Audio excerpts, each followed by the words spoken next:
Multiple devices එකවර connect කළ හැකි. Internet like a boss. SLT Mobitel Fiber. Multiple devices එකවර connect කළ හැකි. Internet like a boss. SLT Mobitel Fiber.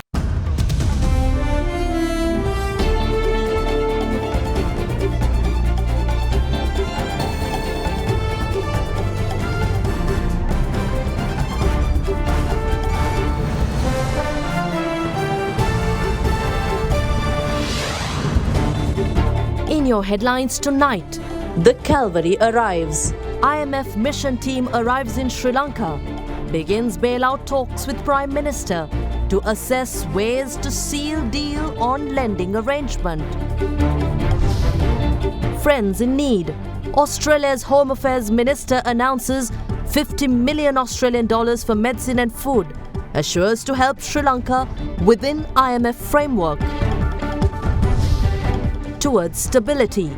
Cabinet finally gives the green light to the 21st Amendment to the Constitution. We are hoping to take up the matter again next Monday in the Cabinet, enabling us to make directions to publish the bill. The tables turn. Colombia elects former guerrilla leader Gustavo Petro as first leftist president, while French President Macron loses parliamentary majority after historic gains for French far-right and left. All this and much more coming up tonight on First at 9, this Monday the 20th of June 2022. Lifebuoy shampoo. ලොකු බෝතලෙන් වැඩ ඉතිරියක්. From AdaDerana, this is AdaDerana First at 9. Live from Studio 24 in Colombo. And a warm welcome. You're joining us on First at 9, your English news service on AdaDerana 24. And I'm Indivari Amwatha. Sri Lanka today began in-person talks with the International Monetary Fund for a bailout package from the global lender. A 10-member delegation that arrived in Sri Lanka today launched talks with Prime Minister Ranil Wickremesinghe, along with Central Bank Governor Dr. Nandalal Veerasinghe and other Sri Lankan representatives, with the expectation of reaching staff-level agreement by the end of the month. Now, Sri Lanka expects to obtain $3 billion in assistance from the International Monetary Fund. A 10-member delegation from the International Monetary Fund arrived in Sri Lanka today to continue discussions on an economic program that could be supported by an IMF lending arrangement building on the progress made during the virtual mission from the 9th to the 24th of May. The Prime Minister's office said that the staff-level discussion began with the Prime Minister Ranil Wickremesinghe, who is also the Finance Minister, Central Bank Governor Dr. Nandalal Veerasinghe, and Secretary to the Ministry of Finance Mahinda Siriwardana were also in attendance. The meeting follows the first phase of discussions carried out in Washington from the 18th to the 22nd of April. Sri Lanka expects to reach a staff-level agreement with the IMF for a $3 billion bailout package via the global lender's extended fund facility. The future course of action on borrowing will depend on the conclusion of agreements between Sri Lanka and the IMF staff level. As such, the discussion with the IMF mission team is one of many that will continue to take place over the next 10 days until the 30th of June. The International Monetary Fund has reaffirmed its commitment to support Sri Lanka at this difficult time in line with its policies, but placed a number of conditions in order to agree to a bailout package. Sri Lanka already initiated measures to restructure foreign debt, a prerequisite for an IMF program, after the government suspended all external debt repayments on the 12th of April. With an acute foreign currency crisis, Sri Lanka announced in April the suspension of $7 billion of foreign debt repayment due for 2022. Sri Lanka's foreign debt stands at $51 billion. In May, the global lenders said it required sufficient assurances from Sri Lanka that it will restore debt sustainability during the debt restructuring process. In order to assist the process, Sri Lanka last month appointed Lazard, which has handled debt talks for dozens of crisis-strained countries in recent years, and law firm Clifford Chance to renegotiate the island's debts. Representatives from Lazard and Clifford Chance arrived in Sri Lanka last week to kick off the restructuring of over $12 billion in debt. The economic crisis has prompted a shortage of essential items including food, medicine, domestic gas and fuel, with people for months waiting in queues lasting hours and at times over a day to procure essentials. Many countries and organizations including India, China, the United States, the UN World Food Programme have already extended assistance. Sri Lanka was able to source much-needed fuel shipments through a $700 million Indian credit line over the past 3 months, while the UN World Food Programme began distributing food vouchers to pregnant women as part of its humanitarian needs and priorities plan last week. India also disbursed $1 billion to purchase essential food items. Now, Australia's Minister of Home Affairs Claire O'Neill told President Gotabaya Rajapaksa that the Australian government will help Sri Lanka through the current economic crisis, but within the IMF framework. Meanwhile, during a meeting with the Premier Ranil Wickremesinghe, she added that the Australian government is also interested in promoting investment in Sri Lanka while also continuing to drive up tourism to the island nation. Now, Australia, in the meantime, announced a development assistance package of 50 million Australian dollars to Sri Lanka today. Australia's Minister of Home Affairs Claire O'Neill, who is on an official visit to Sri Lanka, called on President Gotabaya Rajapaksa this afternoon. During her discussion with the head of state, the Australian Home Affairs Minister assured that the Australian government will assist Sri Lanka in overcoming the present economic crisis in compliance with the framework of the International Monetary Fund. Meanwhile, Australia's Minister of Home Affairs met with Prime Minister Ranil Wickremesinghe at the Prime Minister's office today, where they discussed matters pertaining to the recovery and improvement of Sri Lanka's economy. The Sri Lankan Premier briefed Minister O'Neill on the island's plans to develop an export-oriented economy, creating opportunities for international investment. Minister O'Neill has expressed Australia's willingness in promoting investment in Sri Lanka, while continuing to drive up Australian tourism in the destination. She further explained that the Australian government was preparing to develop its shipping lines and stressed on the administration's policy regarding the maritime security and human smuggling. Premier Wickremesinghe said Sri Lanka's security forces remain committed to thwart human smuggling efforts. Minister O'Neill also extended support in restructuring and further developing Sri Lanka's Department of Customs. The Prime Minister meanwhile extended his gratitude to the Australian government for providing $50 Australian million in development assistance to Sri Lanka. The Australian government earlier today announced $50 million Australian for urgent food needs and healthcare in Sri Lanka. $22 million will be contributed to the World Food Programme to help emergency food needs of the 3 million people. $23 million will be allocated for development assistance to Sri Lanka during the period from 2022 to 2023. $5 million of this was recently dispersed to the United Nations. Sri Lanka must rid itself of the burden of thinking that it is special because of a long-standing history and instead focus on making the public sector efficient in order to source funds needed for medicine and food. Former IMF resident representative to Sri Lanka, Dr. Nadeem ul Haq, made these remarks speaking to AdaDerana recently, adding that this needs to be achieved by ensuring that the government stops providing subsidies for preferred sectors and on political biases, but to make sure that all labour is efficiently utilised. Dr. ul Haq, meanwhile, highlighted on the importance of the government and corporations relinquishing their adversary relationship, working together to build goods and services that are marketable globally. I think, quite frankly, there are two things that need to be done all over South Asia. We are too hyper-politicized. We tend to politicize everything. We tend to politicize even the market. We tend to politicize the central bank. We tend to politicize public sector enterprises. I think one thing that needs to be done is we must make sure that the public sector, whatever it does, whether it runs trains, whether it runs electricity, whether it runs banks, must be very efficient. Policy making must be very efficient, quick, and capable of reacting to the sudden changes in the global market, because the global market now is super efficient. Second thing, we must make our countries very attractive. We have to get over this burden of history that we carry, where we think that we are special. We are not special. Everybody is history. We have history, they have history too. But we must understand that we don't eat history. We eat food now. We need pharmaceuticals, we need fuel, and all that has to be paid for. And we must make sure that we earn enough to pay for it.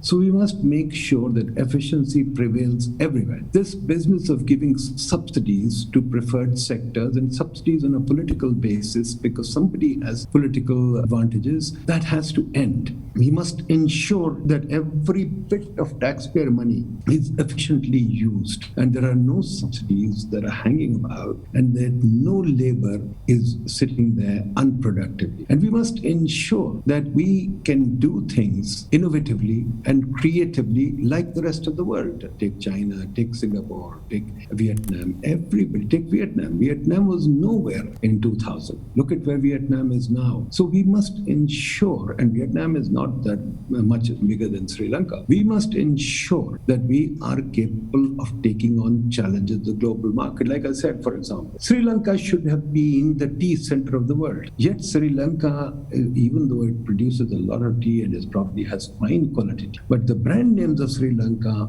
are not as big. So we really have to see how we can create more brand names, how we can develop more globally efficient and globally desirable products. This means that we must have a lot of R&D, a lot of corporate governance development that allows innovation to happen. Now, I remember when I was there, corporate governance in Sri Lanka was very good. You had corporate professionals, you had a diversified ownership of companies, you had very good companies. But those companies were constantly contesting with the government. They were like in Pakistan. Our companies are constantly contesting with the government too, contesting regulation, contesting space, contesting taxation, etc. We must stop this adversarial relationship. Governments and companies must work together to build products that are sellable in the international world, to build products that will make the country more attractive, like tourism. Sri Lankan tourism was very attractive and is still very attractive, but Sri Lankan hotel stock and the tourist infrastructure, I think, would now need reinvigorating or resuscitation. Are we doing that? Do we have enough to do that? And secondly, even if you resuscitate that infrastructure, what is it that makes Sri Lanka attractive apart from the God-given attributes of weather and the beach? Take Dubai, take other countries. They do package other things that can be done to make tourism more attractive. So I think more than anything, what we need is imagination and a lot of cooperation and a lot of will to say, hey, we count and we're going to make it. And Cabinet gives the green light to the 21st Amendment finally. Details after this break.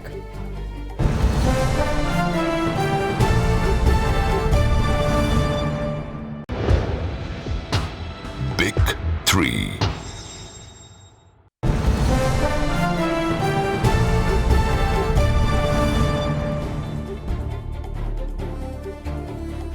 Welcome back to the news. The Cabinet gave the green light for the 21st Amendment today, following months of discussions with all party leaders and officials. Speaking to AdaDerana English, Minister of Justice Dr. Vijayadasa Rajapaksa said that once the draft bill is approved by the Attorney General, it will be presented at the Cabinet meeting next Monday, where the directives will be issued to publish the bill. Cabinet today approved the 21st Amendment that was in the making for over a month and would subsequently replace the 21st Amendment to the Constitution that is currently in place. The proposed 21st Amendment bill was taken up for consideration in the Cabinet today after having a discussion with the consent of all the members of the Cabinet. That was approved. After that, we will have to send that draft to the legal draftman, and after the legal draftman go through the document, it will be forwarded to the Attorney General. Then the Attorney General will have to issue a certificate of constitutionality. Thereafter that, we are hoping to take up the matter again next Monday in the Cabinet, enabling us to make a directions to publish the bill. Once it is published in the Gazette, then we can at any time present it to the Parliament to be inserted into the agenda.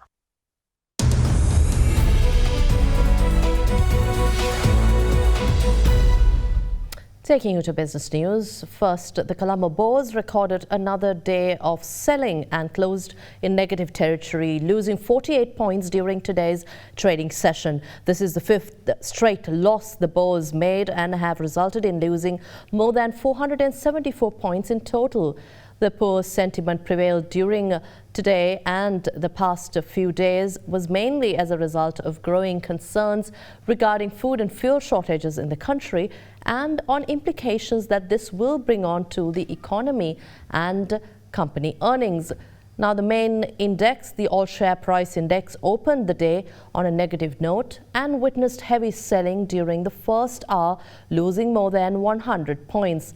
However, with the arrival of the IMF team and optimism with regards to progress of a staff-level discussion and arrangement at the end of it, market partly recovered its losses and saw a volatile session of trading as slight buying interest was visible on selected blue-chip stocks. Meanwhile, market today was driven predominantly by the retail investors, and a poor turnover of 800 million rupees was recorded, which was led by a joint contribution of 42% from transportation and capital goods sectors. Foreign investors in the meantime remain net sellers while recording moderate participation. Now, Russia has become China's biggest supplier of oil as the country sold discounted crude to Beijing amid sanctions over the Ukraine war. Imports of Russian oil rose by 55% from a year earlier to record a level in May, displacing Saudi Arabia as China's biggest provider. China has ramped up purchases of Russian oil despite demand dampened by COVID curbs and a slowing economy. In February, China and Russia declared their friendship had no limits, and Chinese companies, including state refining giants Sinopec and state-run Zenuan Oil, have increased their purchases of Russian crude in recent months after being offered heavy discounts as buyers in Europe and the United States shunned Russian energy in line with sanctions over its war on Ukraine. The imports into China, which include supplies pumped through the East Serbia, or rather Siberia Pacific Ocean pipeline, and shipments by sea, totaled nearly 8.42 million tons last month, according to data from the Chinese General Administration of Customs. That pushed Saudi Arabia, formerly China's biggest source of crude oil, into second place with 7.82 million tons. In March, the United States and the United Kingdom said they would ban Russian oil, while the European Union has been working towards ending its reliance on Russian gas as the West steps up the economic response to the invasion of Ukraine.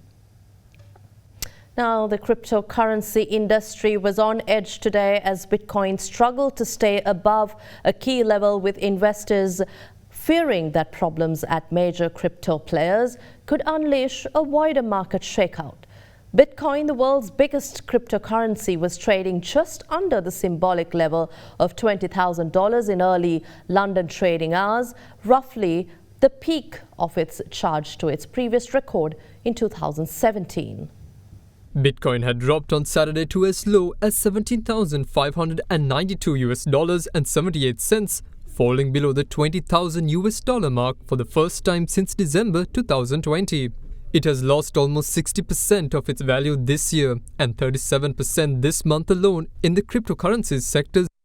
With representatives of the International Monetary Fund arriving in Sri Lanka for talks, a group of Goldface activists blocked the entrance to the presidential secretariat located on Lotus Mawatha and the entrance to the Ministry of Finance.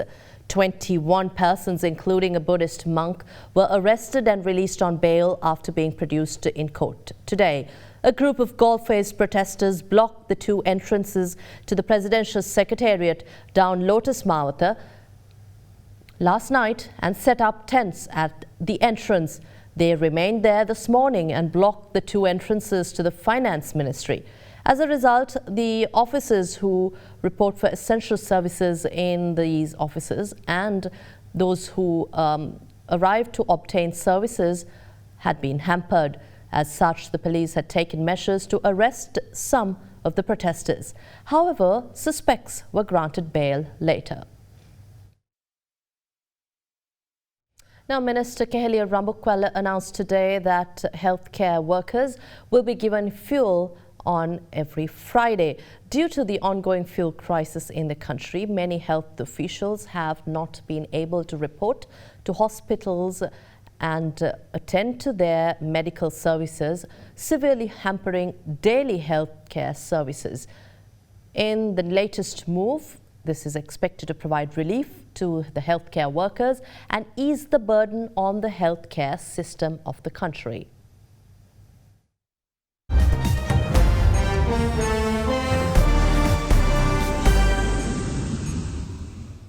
Taking you to international news, 25 lives have been claimed and over 4 million people have been stranded in Bangladesh as a result of heavy monsoon rains that have triggered extreme flooding.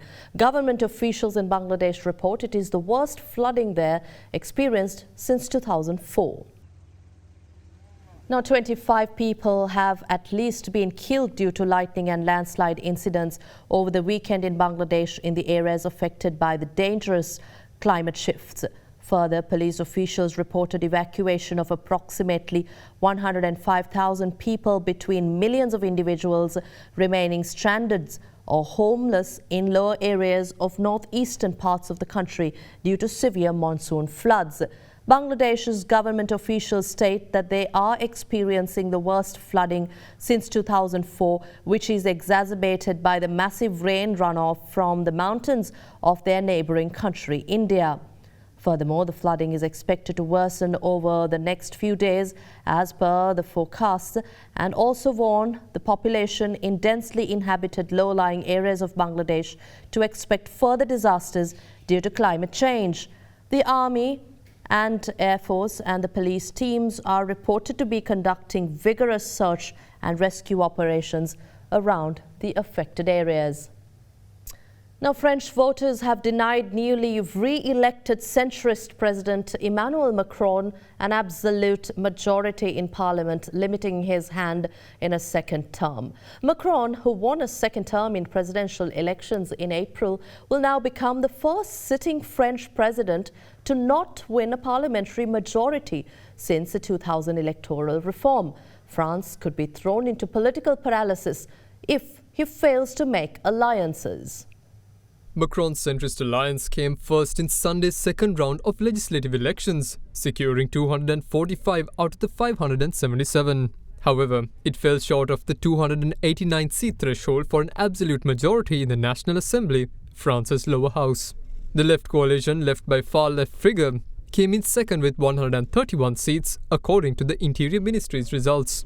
That would make them the main opposition force in the country, though the coalition is expected to be divided on some of the issues in parliament.